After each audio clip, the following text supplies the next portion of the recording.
Welcome to Kenton's videos. Enjoy the video.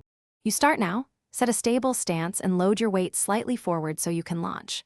Once aligned, breathe 3 controlled diaphragmatic inhales and use the exhale as your motor cue. Make sure to lock on a single visual anchor 1 to 3 meters ahead. This narrows attention and sharpens the strike. You'll feel tension shift from legs to core, and that transfer is why your strike gains speed and accuracy. Begin with a short, clipped rehearsal to groove the timing.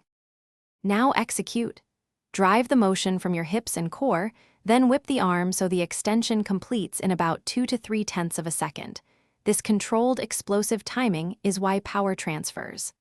Once the arm is out, micro-adjust with shoulder and wrist for precise contact.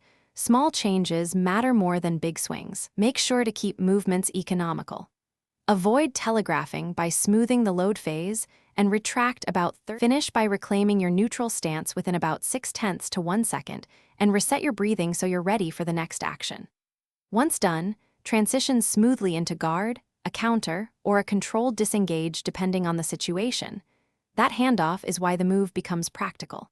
If the strike is off too slow or wild, widen your base, deliberately slow the tempo, and run 5 slow, focused repetitions concentrating on timing and breathing. This troubleshooting drill rebuilds the correct motor pattern quickly.